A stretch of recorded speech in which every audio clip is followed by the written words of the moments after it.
Les maires, bourgmestres des communes de Lalo et Diakotomé du département de Koufo situé au sud-ouest du Bénin rencontraient les chefins des travaux publics, des relations internationales, de la coopération et du tourisme de la commune de Saint-Josse lundi 14 décembre 2015. L'objet de cette réunion informelle était à la fois de présenter les besoins cruciaux des dites communes, mais aussi de souligner leurs atouts et d'analyser ensemble les possibilités de coopération décentralisée et de jumelage avec la commune de Saint-Josse. Dans un entretien, Éric Jassin, deuxième échevin de la commune, revient sur les grandes lignes de cette rencontre. Séraphin Dehou, maire de la commune de Diakotomé, a souligné quant à lui de la nécessité d'une telle démarche.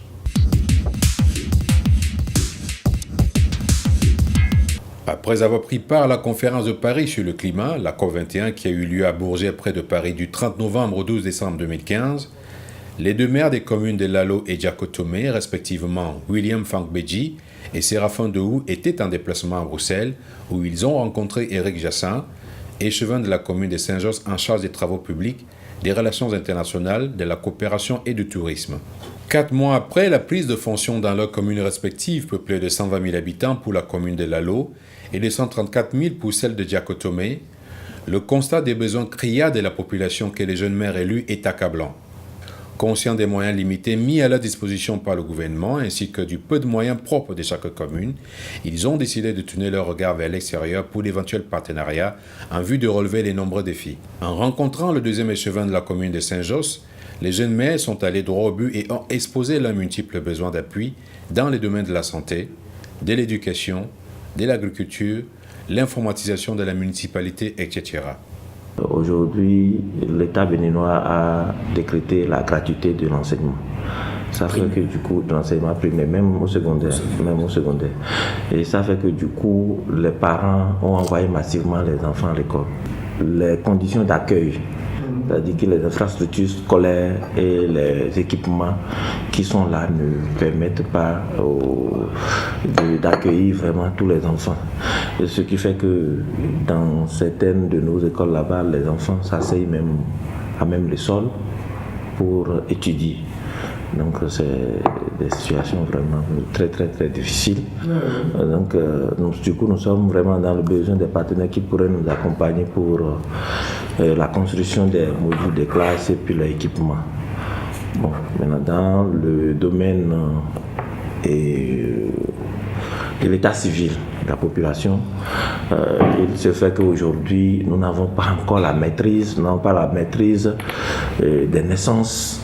Des naissances dans nos communes, du fait que jusque-là il n'y a pas un système informatisé et bien conçu qui nous permettent d'enregistrer au fur et à mesure nos naissances. Or, si nous ne connaissons pas combien d'enfants naissent dans nos communes, par mois, par an, nous ne pouvons pas prévoir d'ici 5 ans des infrastructures scolaires pour ces enfants-là qui vont grandir, qui doivent aller à l'école. En dehors de ça, nous avons par exemple au niveau des adultes des femmes. Aujourd'hui, la plupart des femmes qui n'ont pas d'acte de naissance, du fait qu'il y a eu des problèmes à la naissance et ils n'ont pas été enregistrés. Du coup, ces femmes qui sont dans des activités génératives de revenus et qui doivent aller au niveau des banques pour avoir des prêts sont bloquées. Le Bénin regorge cependant de nombreux atouts. L'agriculture représentant le principal poumon économique, 65% des terres sont arables. William Fankbeji a saisi cette circonstance pour présenter l'un des atouts majeurs, à savoir des puits artésiens inexploités à ce jour et qui pourraient alimenter toute la population en eau. Quand vous allez dans toutes ces communes, nous avons des puits artésiens où l'eau sort du sous-sol à tout moment et coule à flot. Et qu'on appelle tout ceci, on pourrait avoir ces appuis techniques. Ça nous permettra de valoriser l'hydro agricole pour la culture la production maraîchère et des rizicultures aussi, parce qu'on l'appelle l'eau qui sort du sous-sol. On peut toutefois aussi l'embouteiller pour la commercialisation. Après ces exposés, Éric Jassin a analysé ensuite avec ses hôtes les différents programmes de coopération existants entre la Belgique et les pays tiers que pourraient bénéficier les deux communes. L'échevin a exploré par ailleurs les possibilités de coopération décentralisée à travers des micro-projets entre la commune de Saint-Josse, Lalo et Diakotomé. Nos interlocuteurs nous ont parlé de leurs problématiques au sein de leur pays, plus spécifiquement d'ailleurs de leur région, qui concernaient à la fois le traitement des déchets, la santé, l'état civil, etc. Et donc, c'était de les exposer et par rapport à la commune de Saint-Josse, de savoir quelles étaient les réponses qu'on pourrait y apporter dans l'avenir, en termes de coopération, on va dire décentralisée, c'est-à-dire de commune à commune. Alors, qu'est-ce qui sera envisageable de votre point de vue, du point de vue de la commune, par rapport à tous ces problèmes qui vous ont soulevé? Eh bien, donc, comme je l'ai dit, c'est d'abord définir le contour de la demande. Donc, il faudrait qu'il y ait une demande officielle.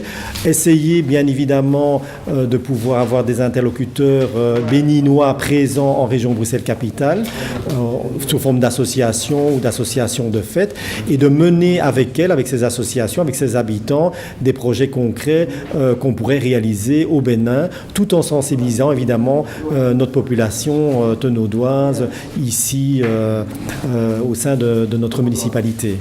Est-ce qu'il y a des projets spécifiques dont ils vous ont présenté qui vous serez prêts demain à soutenir? Ils ont parlé par exemple des puits artésiens.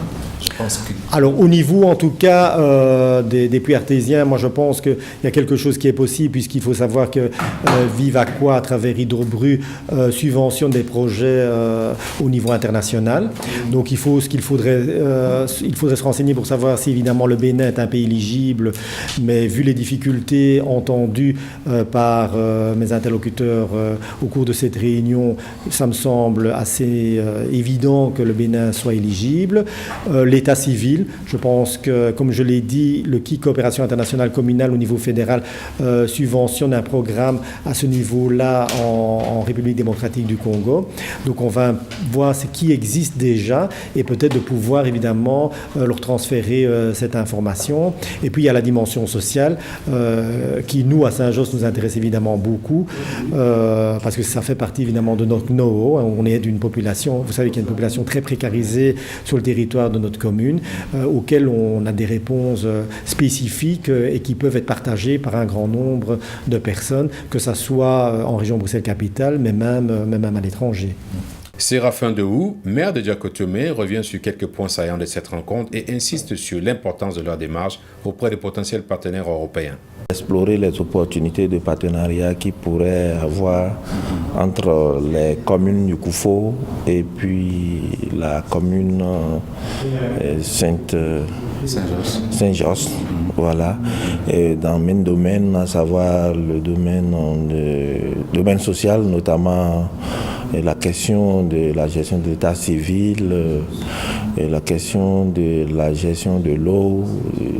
Nous avons aussi évoqué des difficultés dans le domaine de l'éducation, dans le domaine de l'agriculture et autres. Voilà, son importance réside dans le fait que dans nos communes, nos moyens, nos seuls moyens, les moyens que le gouvernement béninois met en place ne permettent pas vraiment de couvrir les besoins de nos populations actuellement. Donc il faut nécessairement qu'on aille au partenariat avec d'autres communes, d'autres villes, que ce soit à l'intérieur de l'Afrique comme à l'extérieur, pour pouvoir satisfaire ces besoins pressants de nos populations. Alors qu'est-ce qu'ils vous ont promis vos potentiels partenaires ici en Belgique? Bon, c'est vrai que c'est une réunion qui n'est pas formelle. Mais ce qui est possible, c'est que par rapport aux actions sociales, on pourrait envisager d'ici du courant 2016-2017 un projet qui nous accompagne dans la gestion de l'état civil de nos populations. Et là, il explique clairement qu'il faut des associations résidant sur le territoire belge qui pourraient servir d'interface et que des deux côtés qu'une séance soit tenue de façon formelle et qu'on puisse voir ce que pourraient être les actions qui seront quand même contenues dans ce projet. Quel est le besoin le plus criard aujourd'hui? Nous savons que vous êtes des jeunes maires qui viennent d'être élus et que vous avez un grand challenge auprès de la population. Pour vous, quel est le véritable besoin criard pour la population pour vous permettre de commencer votre exercice? Oui, c'est comme je venais de le dire, le premier besoin, c'est nous avons besoin d'organiser l'état civil. Parce que les enfants qui naissent, qui n'ont pas date de naissance, forcément, ils ne peuvent pas, le cursus scolaire arrêté au cours moyen deuxième année, ils ne peuvent pas aller aux différents examens. Et vous avez des femmes aujourd'hui qui, parce qu'elles n'ont pas l'acte de naissance, ne peuvent pas avoir accès au système de microcrédit. Et voilà, et vraiment, c'est l'état civil d'abord. Dès qu'on aura commencé par régler et organiser l'état civil, nous devons faire face aux questions de l'éducation. Parce que le gouvernement béninois a décrété la gratuité de l'enseignement, mais il faut avouer que dans nos communes, les infrastructures d'accueil des enfants sont vraiment en nombre très très très insuffisant. Vous imaginez que dans certaines écoles aujourd'hui, les enfants n'ont pas des salles de classe, ou même dans d'autres, les enfants s'asseyent à même le sol pour recevoir l'éducation. Vraiment, ce ne sont pas de bonnes conditions d'études. Bon, voilà, et vous savez, dans le domaine de la santé, dans le domaine de l'agriculture, nous avons assez de défis à relever. Voilà. Alors, vous avez d'autres démarches à entreprendre auprès des potentiels partenaires européens en dehors de la Belgique? Oui, en dehors de la Belgique, nous avons des partenaires potentiels comme les Pyrénées-Atlantiques, où nous sommes allés déjà raviver un partenariat qui a connu des problèmes entre-temps. De la même manière, à Saint-Omer, nous avons rencontré les partenaires qui nous ont rassuré quand même de leur disponibilité à reprendre les choses et à voir avec nous ce qui pourrait être possible pour accompagner nos communautés à la base. Voilà ce que je pourrais dire. Vous pensez que cette tournée vous satisfait?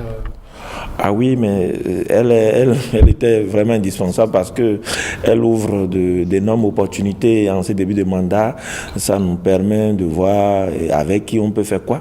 Et pour que d'ici 5 ans, les populations qui nous ont fait confiance ne soient pas déçues parce qu'elles nous attendent. Elles nous attendent avec les nombreux besoins et nous avons l'obligation de travailler pour satisfaire vraiment ces besoins et continuer à mériter la confiance. Voilà. Jeunes, dynamiques et déterminés à relever les nombreux défis pour le bien-être de leur population, la démarche entreprise par les maires hors de leur pays est salutaire et promet d'éventuels partenariats.